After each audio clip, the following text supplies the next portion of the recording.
अस्सलामुअलैकुम guys, after a very long time I am back and मुझको कुछ कीड़े मकोड़ों ने रिस्पॉन्स दिया है और यकीन करो इनके ये रिस्पॉन्सेस देखकर मैं बड़ा कंफ्यूज था कि क्या करूं।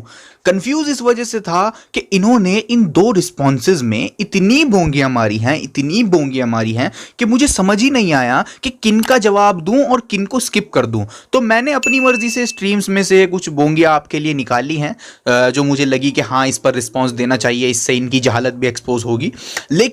लेकिन हमारे इन कीड़े मकोड़ों को, बेवकूफ़ों को अगर ऐसा लगे कि इनकी इन स्ट्रीम्स में से मैंने इनका कोई मास्टरपीस आर्ग्यूमेंट मिस कर दिया, तो मुझे ये लोग बता सकते हैं। मैं अपनी अगली वीडियो में इनके उस सो कॉल्ड मास्टरपीस आर्ग्यूमेंट को भी डिबंक कर दूंगा। हाँ, आपको ऐसा नहीं लगना चाहिए हमने इजी इजी पॉइंट्स आंसर कर दिया। अगर आपको लगे इन दोनों स्ट्रीम्स में कोई मास्टरपीस आर्ग्यूमेंट है तो आप मुझे बता देना, मैं उनका भी जवाब दे दूंगा। तो चलिए शुरू करते हैं इसकी ठुकाई और देखिएगा कितनी तेजी से अब ये शख्स फेंकेगा और आप लोग लपेट भी नहीं पाओगे। क्लिप। हगूजर भाई ने इसके काउंटर में ये चीज कही है कि इनकी हदीसें मिल जाती है जिसमें लिखा हुआ है कि साफ सफाई ईमान का आधा हिस्सा है। किस तरीके से जब इनके कपड़ों पे सीमन लग जाया करता था तो ये सुखा के उसको खुरच के साफ किया करते थे, ये इनके लिए साफ सफाई थी। इसने कहा रसूलुल्लाह के कपड़ों पर अगर सीमन लगा होता था तो उसको धोया भी नहीं जाता था, इतने गंदे थे वो लोग, उसको सिर्फ सुखाकर खुरचा जाता था।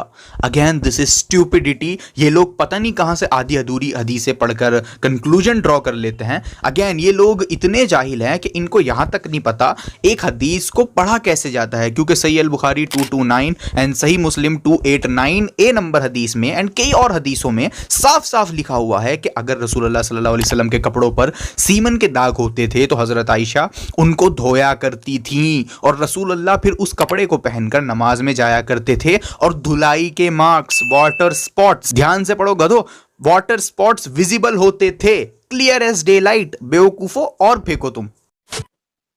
ध्यान से देखना हदीस के अल्फाज क्या है। द मैसेंजर ऑफ अल्लाह सल्लल्लाहु अलैहि वसल्लम said, do not lift your gaze to the heavens lest your sight be snatched away, meaning during a prayer. अगर मतलब सलात करते हुए तुमने जो है आसमान की तरफ देखा तो तुम्हारी आंख की रोशनी या आंखें या नजर जो है तुमसे छीन ली जाएगी। सीधा लिखा हुआ है। जलेबी देखो महोदय की। कि नबी ने फरमाया कि अपनी निगाहें आसमान की ओर मत उठाओ, कहीं ऐसा ना हो कि तुम्हारी नजर यानी कि दृष्टि छीन ली जाए, मतलब प्रेयर के दौरान। अब यहाँ ज्यादा कुछ एक्सप्लेन करने की जरूरत नहीं है, लेकिन हम सब जानते हैं कि अक्सर खुले में नमाज पढ़ते हुए लोगों की नजरें आसमान की ओर जाती ही हैं और फिर भी उनकी नजर ठीक रहती है। इस जाहिल के ज्यादातर आर्गुमेंट तो इसके इंग्लिश ठीक से ना समझ पाने की वजह से बनते हैं। इसको समझ ही नहीं आता कि हदीस में लिखा क्या हुआ है। अरे बेवकूफ, इस हदीस में रसूलुल्लाह उन लोगों से नीची नजर रखने को अभी तो ये बेवकूफ हंसा है, अभी थोड़ी देर बाद आप लोग और हम लोग हंसेंगे इसके ऊपर। ठीक, आगे देखते जाइए। अंग्रेजी देखिएगा भाई के। ऐसा ना हो कि अल्लाह तुम्हारी आंखें छीन ले। इसका मतलब ये नहीं है कि ऐसा होगा ही होगा या तुरंत हो जाएगा कि आपने एक बार ऊपर देखा नहीं और रोशनी चली गई, ऐसा नहीं है। इसकी मिसाल आप ऐसे समझ सकते। लिखा तो ऐसा ही है। Lest your sight be snatched, might be snatched नहीं है। अंग्रेज के 14 नंबर lest your side be snatched, might है ना में है, छीन ली जाएगी। अंग्रेज दोनों अंग्रेज मुझे अंग्रेजी सिखा रहे हैं कि वहां तो लिखा है अगर नमाज के दौरान नजरें उठा ली तो इसका सर्टेन आउटकम ये होगा कि आपकी आंखें चली ही जाएंगी और कुछ नहीं होगा, आंखें चली जाएंगी। अच्छा, मैं चाहूं तो इन बेवकूफों को इस हदीस की अरेबिक से भी जवाब दे सकता हूं, लेकिन क्योंकि ये अंग्रेज बन रहे हैं तो मैं इनको इंग्लिश से ही जवाब दूंगा। बेवकूफो, वहां लिखा तो हुआ है लेस्ट वर्ड। लेस्ट वर्ड का मतलब नहीं तुमको पता क्या? लेस्ट वर्ड का मतलब ही ये होता है कि कहीं ऐसा ना हो। अच्छा अंग्रेजों, तुम ही बताना कि इन सेंटेंसेस का मतलब क्या होगा हिंदी में, तुम ही बताना अगली स्ट्रीम में। Drive carefully lest you get into an accident और study hard lest you fail the exam. तो क्या एक्सीडेंट होना एंड एग्जाम फेल होना एक सर्टेन आउटकम है इन सेंटेंसेस में, या एक पॉसिबिलिटी है, सिर्फ एक पॉसिबिलिटी है? इन अंग्रेजों से सवाल है, उम्मीद करता हूं अगली स्ट्रीम में आप इसका जवाब दोगे। इनके लिए साफ सफाई है कि इनके मस्जिदों में जब कुत्ते मूत के चले जाते थे तो उस पर बिना कोई पानी डाले या वो मिट्टी हटाए, ये वहीं पे नमाज पढ़ लिया करते थे। ये इनके लिए साफ सफाई है। पहली बात यह है, ये साबित करना तुम गधों का काम है कि डॉग्स जहां पर यूरिनेट किया करते थे उस जगह नमाज भी पढ़ी जाती थी। इस क्लेम को साबित करो बेवकूफो, क्योंकि इस टॉपिक पर जितनी भी हदीसें हैं उनसे यह साबित नहीं होता कि डॉग्स जहां यूरिनेट करते थे उस जगह नमाज भी पढ़ी जाती थी, ऐसा कहीं नहीं लिखा। इससे बस ये साबित होता है कि डॉग्स मस्जिद में आ जाया करते थे। मुझे ये लिखा हुआ दिखाओ कि जहां यूरिनेट किया करते थे डॉग्स उस जगह नमाजें भी अदा की गई थी। ये लिखा हुआ दिखाना तुम्हारा काम है। एंड इस बेवकूफ को पता ही नहीं है कि हदीसों को समझते कैसे हैं। बेवकूफो, मैं तुमको ऐसी हदीसें भी दिखा सकता हूं जिसमें लिखा हुआ होगा कि सहाबा ने शराब पी, तो क्या इसका मतलब यह हो जाएगा कि इस्लाम में शराब हलाल है?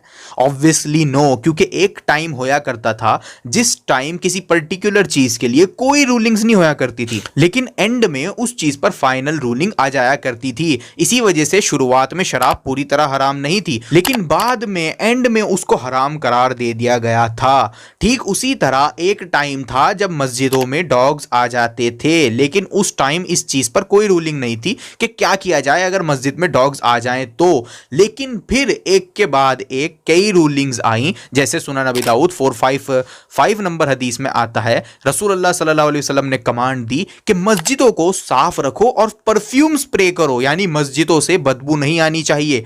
और फिर यहां तक के हुक्म आया, रियादुस सालिहीन 1703 नंबर हदीस में आता है कि अगर किसी के मुंह से बदबू आ रही हो तो उसको मस्जिद में भी आना नहीं चाहिए जब तक वो बदबू चली ना जाए। तो अगर मुंह से बदबू भी आ रही हो तो भी मस्जिद में जाना नहीं चाहिए, यहां तक हुक्म आ चुका है।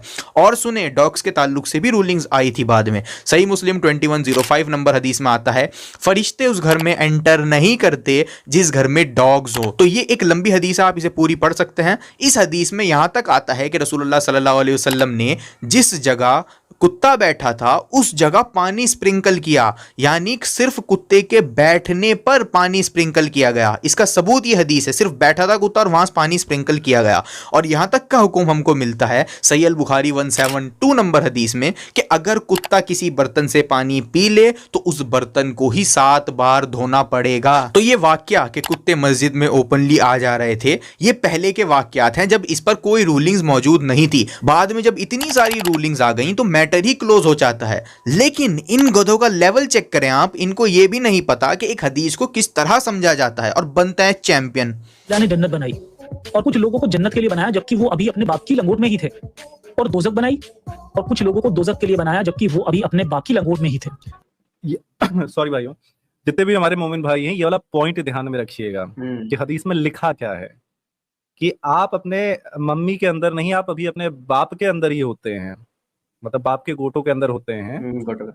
हाँ, आपका जन्नत है या जहन्नम है वो डिसाइड हो जाता है। ठीक है, क्या माजरा है? वेल, इस हदीस में क्या बात हो रही है इस गधे को समझ ही नहीं आया। इस हदीस में ये चीज से डिनाई नहीं किया जा रहा है कि बच्चे जन्नत नहीं जा सकते हैं, बल्कि रसूलुल्लाह सल्लल्लाहु अलैहि वसल्लम हजरत आयशा को कह रहे थे कि ओ Aisha, it is better not to say anything, यानी इस मामले में कुछ ना कहना। It is better not to say anything, ये वाला पॉइंट ले लिया इन्होंने। ये वाला पॉइंट नहीं लिया इन्होंने कि आप अपने बाप के गोटों के अंदर होते हैं और डिसाइड हो जाता है कि आप जहन्नम जाएंगे या जन्नत जाएंगे। इतना बड़ा मूर्ख है ये, देखते जाइए। भाई मुझे समझ नहीं आता ये लोग हदीसों को आउट ऑफ कॉन्टेक्स्ट समझना कब बंद करेंगे। बेवकूफो, चलो मैं समझाता हूं तुम्हें। सुनन इब्न माजा 4341 नंबर हदीस में आता है कि अल्लाह ने हर एक शख्स के लिए 2 ठिकाने बनाए हैं, एक ठिकाना जन्नत में, एक ठिकाना जहन्नुम में। यानी अल्लाह ने एक शख्स के लिए दोनों जगह जगह बनाई हैं। अब वो उस शख्स पर डिपेंड करता है कि वो चाहे जन्नत चला जाए और चाहे जहन्नुम चला जाए। लेकिन अल्लाह को पहले से ही पता है कि ये शख्स जन्नत जाएगा या जहन्नुम जाएगा। लेकिन अल्लाह को ये चीज पहले से ही पता है कि ये शख्स जन्नत जाएगा या जहन्नुम जाएगा। इस शख्स के पास फ्री विल मौजूद है, दोनों रास्ते इसके लिए ओपन हैं, लेकिन अल्लाह को पहले से ही पता है उसके इल्म की वजह से, उसकी नॉलेज की वजह से कि ये शख्स जन्नत जाएगा या जहन्नुम जाएगा। देखो मैं समझाता हूं, ध्यान से समझो। ये एक शख्स है, अब गॉड जानता है कि ये शख्स जन्नत जाएगा या जहन्नुम, गॉड की नॉलेज में ये चीज है कि ये शख्स जन्नत जाएगा या जहन्नुम। लेकिन तुम बेवकूफ लोग ये सोचते हो कि गॉड की पावर की वजह से ये जन्नत जहन्नुम जाएगा।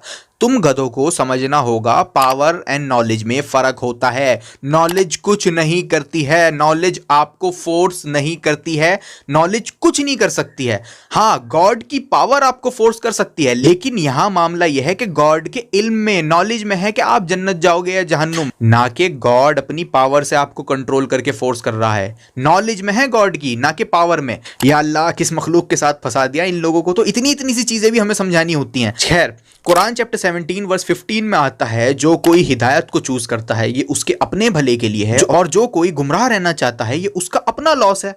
और अब ध्यान दीजिएगा, अल्लाह सुब्हानहू व तआला फरमाते हैं, हम जब तक किसी कौम को पनिश नहीं करते, जब तक एक वार्नर, एक मैसेंजर वहां ना भेज दें, यानी अगर आप नॉन मुस्लिम ही मर जाते हो और आप तक कोई मैसेज नहीं आया इस्लाम का, तो आप जहन्नुम में नहीं जाओगे। इससे ज्यादा फ्री विल का सबूत और क्या दूं मैं आपको, खुद कुरान के अंदर ये चीजें मौजूद है। और फ्री विल के ताल्लुक से एक हदीस भी हमको मिल जाती है, जिसमें आता है 4 लोग कयामत के दिन प्रोटेस्ट करेंगे।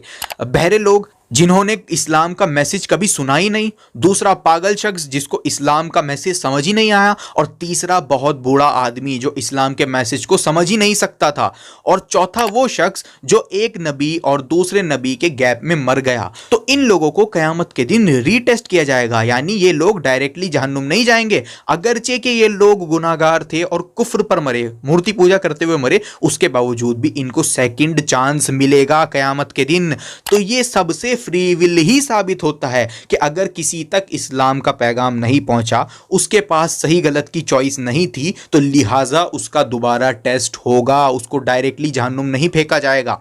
और इस फ्री विल के टॉपिक पर मैं आपको भर भर के एविडेंसेस दे सकता हूं, भर भर के, लेकिन ये लोग समझने के लिए नहीं बैठे हैं, इसी वजह से ज्यादा टाइम वेस्ट नहीं करते।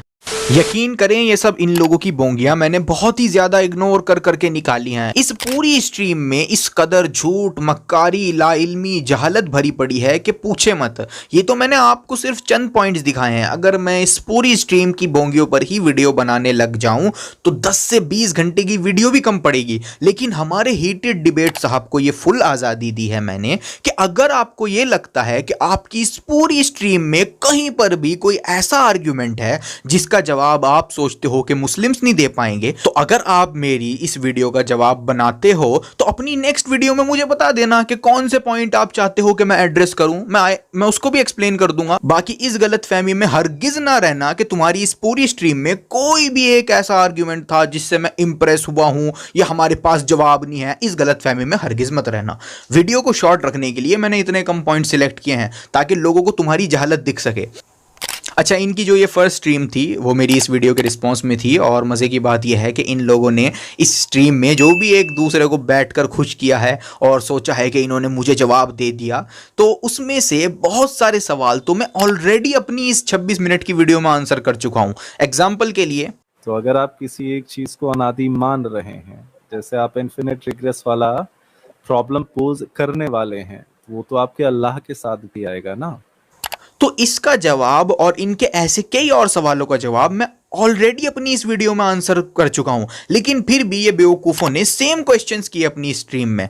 तो अगर ये लोग मेरी ये वीडियो देख लेते और देखकर समझ लेते तो इनको खुद शर्म आ जाती अपनी इस स्ट्रीम पर। तो क्योंकि इनकी इस स्ट्रीम के काफ़ी जवाब ऑलरेडी मेरी इस वीडियो में मौजूद हैं, तो मैं इनकी ये स्ट्रीम को स्किप करता हूँ और इन लोगों को अपनी ये वीडियो देखने को रिकमेंड करता हूँ। लेकिन अगर इन फिलोसफर्स को लगे कि इनकी इस वाली स्ट्रीम में भी कहीं पर भी कोई मास्टरपीस आर्ग्यूमेंट ऐसा था जिसको ये लोग सोचते हैं कि मुसलमान उसका जवाब नहीं दे पाएंगे, तो अगर तुम लोगों को लगता है कि इस स्ट्रीम में कोई तुम्हारा मास्टरपीस आर्ग्यूमेंट है, तो मुझे अपनी नेक्स्ट वीडियो में बता देना कि कौन सा पार्ट चाहते हो कि तुम मैं एक्सप्लेन करूं, मैं उसका जवाब दे दूंगा। तो ये बहुत इंपॉर्टेंट पॉइंट है, इसको ध्यान से सुने। हीटेड डिबेट साहब, अगर आपको मुझे अगली वीडियो में रिस्पॉन्स देना है और आप मेरे से भी एक्सपेक्ट करते हो कि मैं आपकी अगली वीडियो का रिस्पॉन्स दूं, तो प्लीज ये 6-6, 7-7 घंटे की स्ट्रीम मत करना, शॉर्ट स्ट्रीम करना, ताकि मैं पूरी वीडियो देख सकूं और फिर देख करके आपको रिस्पॉन्स दे सकूं। ये 6-6, 7-7 घंटे की स्ट्रीम्स हमसे नहीं देखी जाती भाई।